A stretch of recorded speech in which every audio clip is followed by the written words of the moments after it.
पैदल हज के लिए जाते थे। रबी बिन सुलेमान का काफिला कूफा पहुंचा तो ये लोग जरूरियात का सामान खरीदने के लिए बाजार चले गए। रबी ने रास्ते में देखा एक वीरान सी जगह पर एक खच्चर मरा हुआ है और एक औरत चाकू से उसका गोश्त काट रही है।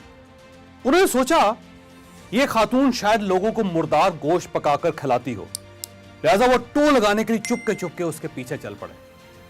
वो औरत एक बड़े से मकान में पहुंची, दरवाजा खुलवाया और अंदर चली गई। घर में 4 लड़कियां नजर आईं। उनके चेहरों पर बदहाली और मुसीबत के आसार थे। औरत ने गोश्त का थैला लड़कियों के सामने रख दिया। रबी बिन सुलेमान का कहना था, मैं दर्जों से झांक रहा था, मैंने देखा अंदर से घर बर्बाद और खाली है। औरत ने रोते हुए लड़कियों से कहा, इसको पका लो और अल्लाह का शुक्र अदा करो। वो लड़कियां गोश्त काट कर उसको आग पर भूनने लगी। मुझे बहुत तकलीफ हुई। मैंने बाहर से आवाज दी, है अल्लाह की बंदी, अल्लाह के वास्ते ये ना खाओ, ये हराम है। औरत कहने लगी, तुम कौन हो? मैंने कहा, मैं एक परदेसी हूं। उसने पूछा, तो तुम हमसे क्या चाहते हो? मैंने कहा, मजूसियों के एक फिरके के अलावा किसी मजहब में मुर्दार का गोश्त जायज नहीं होता, लिहाजा ये ना खाओ। वो कहने लगी, हम सैयद हैं। इन लड़कियों का बाप बड़ा शरीफ आदमी था, उसका इंतकाल हो गया। जो तरका उसने छोड़ा था वो खत्म हो गया। सैयद किसी के सामने हाथ नहीं फैला सकते। हमें मालूम है मुर्दार खाना जायज नहीं होता, लेकिन यह जिंदगी बचाने के लिए जायज हो जाता है और हमारा 4 दिन से फाका है। रबी कहते हैं, उनके हालात सुनकर मैं बेचैन हो गया।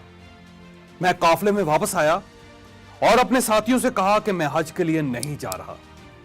सबने समझाया, लेकिन मैंने किसी की नहीं सुनी। मैंने अपना सामान उठाया। मेरे पास 600 दिरहम थे, मैंने वो भी लिए। मैं बाजार गया, मैंने 100 दिरहम का आटा और खाने पीने का सामान खरीदा और बाकी दिरहम आटे में छुपाकर उस खातून के घर पहुंच गया और अपना सारा सामान और आटा उसके हवाले कर दिया। उसने शुक्र अदा किया और कहने लगी, अल्लाह तेरे अगले पिछले गुनाह माफ कर दे, तुझे हज का सवाब अता फरमा दे, अपनी जन्नत में जगह दे और ऐसा बदला अता फरमाए कि जिसे देखकर सुनकर लोग तुम पर रश करें। रबी कहते हैं, हज का काफिला रवाना हो गया। मैं कूफा में रुक गया।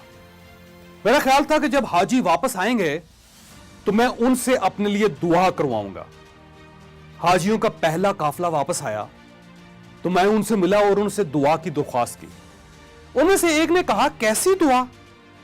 क्या हाजी भी किसी दूसरे हाजी को दुआ देते हैं? मैंने हैरत से कहा, भाई मैं तो वो बदनसीब हूं जो अल्लाह के दरवाजे पर हाजिरी नहीं दे सका। मैं कहां का हाजी? वो लोग कहने लगे, बड़े अफसोस की बात है, शायद आप झूठ बोल रहे हैं या शायद आपका दिमाग चल गया है। भाई मेरे, तुम तो हमारे साथ अरफात के मैदान में भी थे और तुम हमारे साथ तवाफ भी करते रहे। रबी का कहना था, मैं अपने दिल में सोचने लगा, ये क्या तमाशा, ये क्या मजाक है। इतने में मेरे शहर के हाजियों का काफिला भी आ गया। मैंने उनको भी हज की मुबारकबाद पेश की तो वो भी हैरत से मेरी तरफ देखकर कहने लगे, तुम हमसे पहले कूफे कैसे पहुंच गए? मैंने जवाब दिया, मैं तो तुम लोगों को हज पर रवाना करने के बाद यहीं रुक गया था।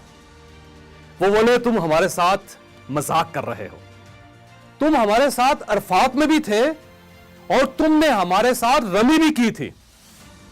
रबी कहने लगे, मेरी हैरत में इजाफा हो गया। इस दौरान उनमें से एक शख्स आगे बढ़ा और कहने लगा, भाई इनकार क्यों करते हो? तुम हमारे साथ मक्का में भी थे और मदीना में भी, बल्कि जब हम रोजा रसूल की ज़ियारत के बाद बाबे जिब्राइल से बाहर आ रहे थे तो उस वक्त तुमने ये थैली मेरे पास अमानतन रखवाई थी, ये लो अपनी थैली वापस ले लो। रबी बिन सुलेमान कहने लगे, मैंने उस थैली को इससे पहले कभी नहीं देखा था। मैंने थैली देखी तो उस पर लिखा था, हमारे साथ तजारत करने वाला कभी नुकसान में नहीं रहता। मैं थैली लेकर वापस घर आ गया, इशा की नमाज पढ़ी और कश्मकश में मेरी आंख लग गई। मुझे ख्वाब में नबी अकरम सल्लल्लाहु अलैहि वसल्लम की ज़ियारत हुई। रसूल ने तबस्सुम फरमाया और इरशाद फरमाया, ऐ नबी, आखिर हम तुम्हें कितने गवाह पेश करें कि तुमने हज किया है? तू मानता ही नहीं।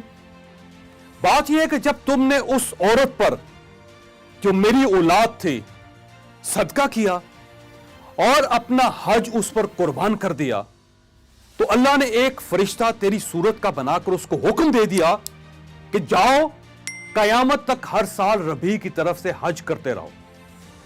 यह अब करता रहेगा और मजीद दुनिया में तुम्हें यह इनाम दिया कि तुमने 600 दिरहम दिए थे, अल्लाह ताला ने तुम्हें 600 सोने की अशरफियां अता कर दी हैं। खोलो इस थैली को और देखो। रबी बिन सुलेमान कहने लगे, मैं जब सोकर उठा तो मैंने थैली खोलकर देखी, उसमें वाकई 600 सोने की अशरफियां थी। हम अल्हम्दुलिल्लाह मुसलमान हैं। हमारा ईमान है कि अल्लाह ताला के लिए हर चीज मुमकिन है। ये वो कुछ कर सकता है जिसका हम तखय्युल भी नहीं कर सकते। हम ये भी मानते हैं कि इस्लाम में इबादत का दर्जा 10% और खिदमत का दर्जा 90% होता है। वो लोग जो इबादत को खिदमत पर कुर्बान कर देते हैं, अल्लाह उन्हें रबी बिन सुलेमान की तरह दूसरे मोमिनीन के मुकाबले में ज्यादा सिला देता है। आपको अगर यह फर्क समझ ना आए तो आप अब्दुस्तार ईदी साहब को देख लीजिए और इसके बाद पाकिस्तान के उलमा कराम को देख लीजिए। ईदी साहब ने सिर्फ खिदमत की थी और ये पूरी दुनिया में पाकिस्तान का हवाला बन गए, जबकि हमारे उलमा कराम इबादत करते हैं, इन्हें सिर्फ हम जानते हैं। अल्लाह ताला ने कोरोना की शक्ल में इस मुल्क के उन तमाम मखैयर हजरात को जो हर साल रमजान में उम्रा किया करते थे और हज पर जाते थे, उन्हें खिदमत का एक नादर मौका अनायत कर दिया है। इन्हें रबी बिन सुलेमान बनने की सादत बख्श दी है। लिहाजा मेरी आपसे दरख्वास्त है, आप अपनी उम्रे और हज की रकम अलग कर दें। अपने दाएं बाएं मौजूद असली जरूरतमंद तलाश करें। वो सफेद पोश लोग ढूंढें जो गैरत की वजह से किसी के सामने हाथ नहीं फैला सकते, और आप फिर इस साल के उम्रे और इस साल के हज के पैसे उन्हें दे दें। आप इस रकम के एक हिस्से से इन्हें राशन और कपड़े भी लेकर दे सकते हैं और दूसरा हिस्सा किसी महफूज जगह इन्वेस्टमेंट भी कर सकते हैं, और इस इन्वेस्टमेंट का मुनाफा इन लोगों या इन लोगों के खानदान के लिए वक्फ भी कर सकते हैं। यूं इनका मुस्तकिल बंदोबस्त हो जाएगा और इन्हें दोबारा किसी के सामने हाथ नहीं फैलाना पड़ेगा। आप जरूरतमंद खानदानों के जवान बच्चे या बच्चियों को कोई हुनर भी सिखा सकते हैं। आप इन्हें तालीम दीजिए और इनके लिए किसी नौकरी का बंदोबस्त कर दीजिए। आप इन्हें मुस्तकिल पांव पर खड़ा कर देंगे। मैं क्योंकि बिजनेस कोच हूं, मैं लोगों को बिजनेस की ट्रेनिंग देता हूं। मैं बिजनेसमैन को अपने बिजनेस को मजीद बेहतर बनाने और चलाने की मॉडर्न टेक्निक्स भी सिखाता हूं। लिहाजा मैं इस सिलसिले में आपकी यह मदद कर सकता हूं कि आप जो भी नौजवान चूज करेंगे, मैं उसे बिजनेस की फ्री ट्रेनिंग दे दूंगा। आप इस सिलसिले में मुझसे इस नंबर पर राब्ता कर सकते हैं। यूं हम मिलकर सैकड़ों खानदानों को अपने कदमों पर खड़ा कर सकेंगे। आप यकीन कीजिए, आपने अगर इस साल अपने उम्रे और हज की रकम किसी असली जरूरतमंद पर लगा दी तो अल्लाह ताला आपके कागज के नोटों को सोने की प्लेटों में तब्दील कर देगा।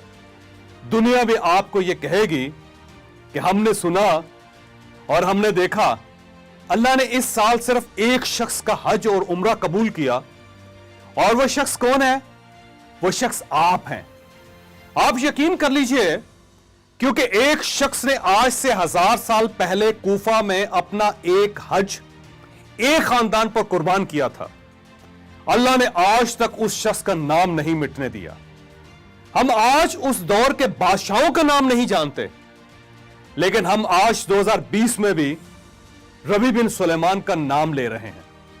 क्या हमें इसके बाद भी किसी दलील, किसी गवाही की जरूरत है?